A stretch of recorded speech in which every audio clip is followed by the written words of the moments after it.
안녕하십니까, 정재윤입니다. 전날 뉴욕 증시는 강보합세로 좀 마무리가 됐습니다. 다우지수 0.14%, S&P 500이 0.3%, 나스닥 시장 0.66% 상승으로 좀 마무리가 됐습니다. 필라델피아 반도체 지수는 2.68% 큰 폭의 좀 상승으로 마무리가 좀 됐습니다. 부채한도 협상을 좀 앞두고 있는 그런 사항들이죠. 오늘이죠. 16일 날 부채한도 협상을 좀 진행을 할 것이다라는 그런 얘기들을 하고 있는데, 이게 아직까지 뭐 희망적인 그런 부분들보다도 다소 좀 부정적으로 좀 보는 시각들이 좀 있습니다. 이러한 부분들은 좀 체크를 해봐야 되지 않을까라고 좀 보여지고요. 일단 여전히 연준 의원들은 매파적인 발언을 좀 이어지고 있는 그런 모습들을 좀 보여주고 있습니다. 특히나 전날 특이한 부분들은 일단 마이크론 테크놀로지가 6%의 강세를 좀 보였습니다.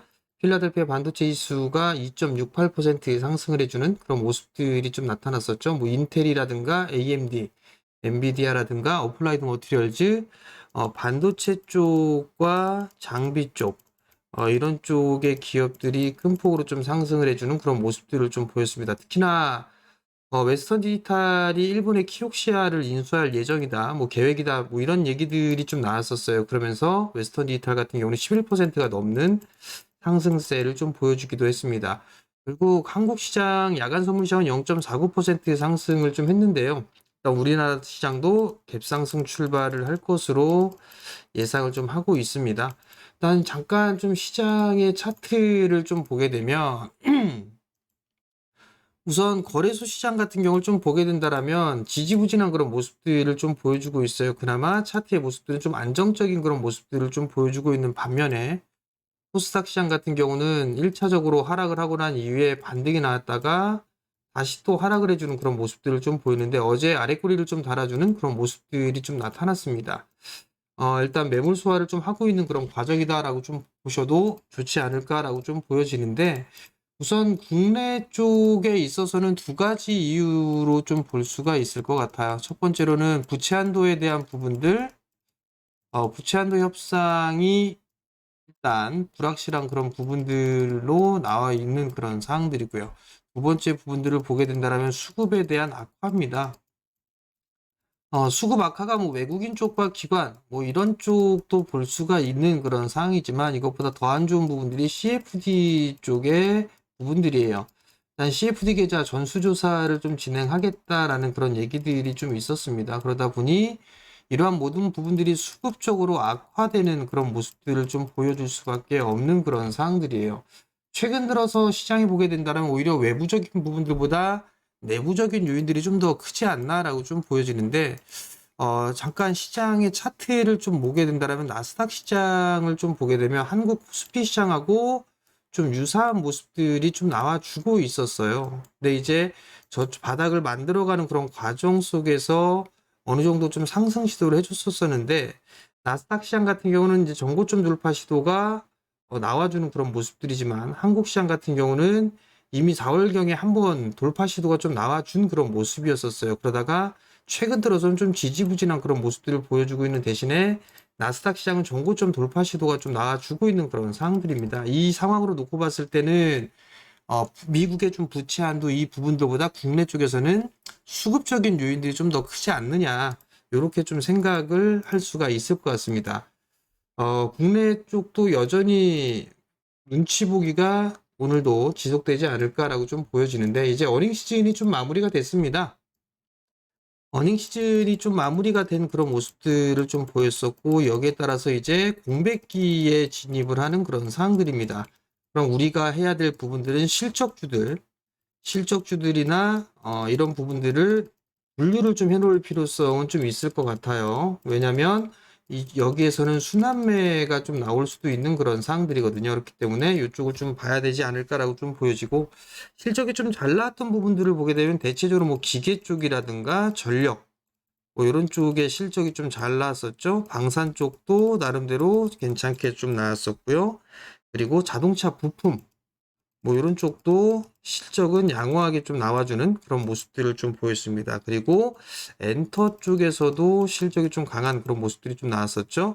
자동차 부품주들, 특히나 이 경량화 쪽에 있어서의 실적들이 좀 잘 나왔어요. 오늘도 자동차 부품 쪽에 있어서 업종 내에서 순환매가 좀 나올 수도 있는 그런 상황이 진행되지 않을까라고 좀 보여지거든요. 그렇기 때문에 자동차 쪽도 한번 좀 봐야 되지 않을까라고 좀 보여지고, 엔터 쪽 같은 경우도 실적이 예상치보다 좀 좋게 나오고 있어요. 그리고 성수기에 진입하는 뭐 2분기, 3분기 뭐 이때 들어가게 된다라면 실적은 좀 더 좋지 않을까라고 좀 보여집니다. 그렇기 때문에 이러한 섹터들 종목군들 좀 봐야 되지 않을까라고 좀 보여지고요. 뭐 여기에서 종목군들을 좀 보게 된다면 YG 엔터라든가 아니면 JYP 엔터 뭐 이런 기업들이 좀 있을 거예요. 많이 올라가 있는 그런 모습들을 좀 보여주고 있죠. 그렇게 된다면 오늘 같은 경우는 뭐 YG 플러스 같은 경우도 한 차례 좀 상승을 해주고 난 이후에 눌림목을 좀 주고 있는 전고점 부분까지 좀 내려왔던 그런 상들이니까 오늘 좀 더 눌리는 그런 모습들을 좀 보여주게 된다면 단기적으로 접근을 해볼 수가 있을 것 같아요. 그러면 이러한 종목군들은 오늘 장에 좀 관심 있게 보셔도 좋지 않을까, 그렇게 좀 말씀을 좀 드려보도록 하겠고요. 기술적으로 반등 부분들 좀 체크를 해봐야 될 것 같아요. 전날 2차 전지 쪽 섹터죠. 뭐 에코프로라든가 에코프로 BM, 그 다음에 뭐 LNF, 뭐 이런 기업들, 뭐 LG화학, 그 다음에 LNF, 뭐 이런 기업들이 반등이 좀 나와주는 그런 모습들을 좀 보였습니다. 소위 말해서 2차 전지 소재 쪽에 있어서의 반등이 좀 나와주는 그런 모습들을 좀 보였었는데, 이건 기술적인 반등으로 좀 봐야 될 것 같아요. 다만 이제 공매도 상위 종목분들이 2차 전지 소재 쪽에 좀 많이 포진이 좀 되어 있는 그런 상황들이에요. 그러면 결국은 시장에 있어서 보게 된다라면 순환매적인 측면으로만 보게 된다라면 실적이 예상치보다 좀 잘 나왔던 종목군들, 그 부분들에 있어서 순환매가 좀 나올 것으로 좀 보여지고요. 낙폭과대 쪽으로 좀 보게 된다라면 최근에 좀 많이 밀렸던 2차 전지 쪽에 있어서의 낙폭과대에 대한 기술적인 반등, 이런 식으로 좀 봐야 되지 않을까라고 좀 보여집니다.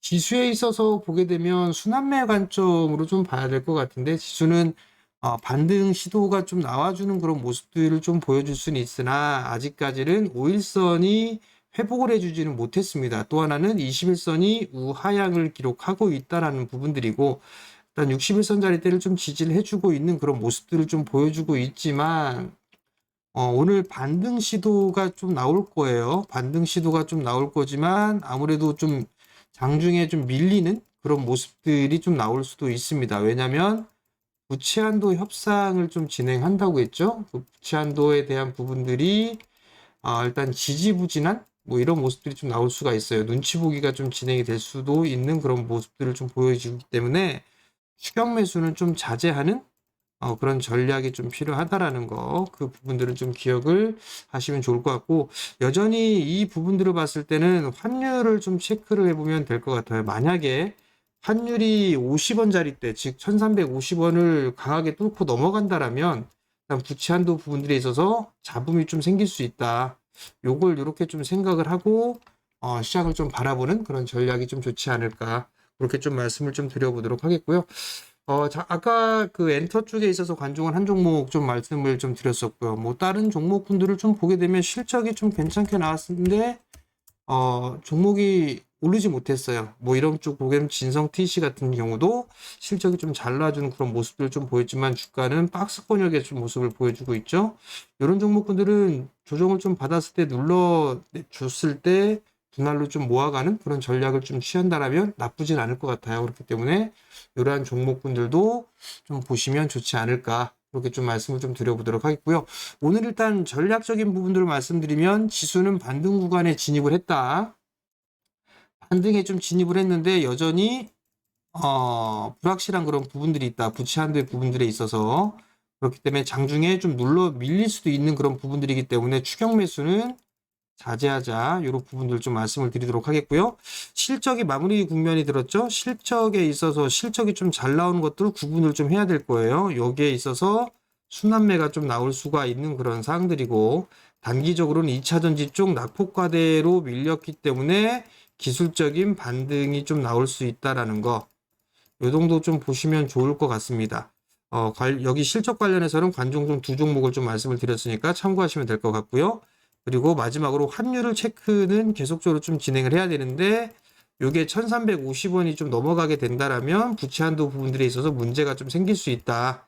이렇게 된다라면 조금 리스크 관리를 해야 된다. 이 정도를 좀 생각을 하면 좋을 것 같고요. 오늘 결국은 IT 쪽, 즉 반도체 쪽을 필두로 해서 좀 출발을 하지 않을까 싶어요. 미국 시장이 영향을 좀 받아서 반도체 쪽이라든가 뭐 컨텐츠 그리고 바이오 뭐 이런 쪽에 있어서 종목군들을 좀 봐야 되지 않을까라고 좀 말씀을 드릴 테니까 이 점 좀 참고를 하시고 시장에 좀 대응을 하시면 좋을 것 같고요. 오늘 매일 이렇게 영상을 올려드리고 있습니다. 그렇기 때문에 여러분들 보시면 좋을 것 같고요. 구독 신청 좀 해주시면 감사할 것 같고요. 그리고 알림 설정을 해놓게 되면 영상을 올릴 때 뜨죠. 그렇기 때문에 알림 설정 해주시고 영상을 보시면 좋아요도 한 번쯤 눌러주시면 노출이 좀 많이 된다고 하니까 그것까지도 좀 부탁을 드리도록 하겠습니다. 자, 오늘도 성공 투자하시고 저는 내일 다시 찾아뵙도록 하겠습니다. 마치겠습니다.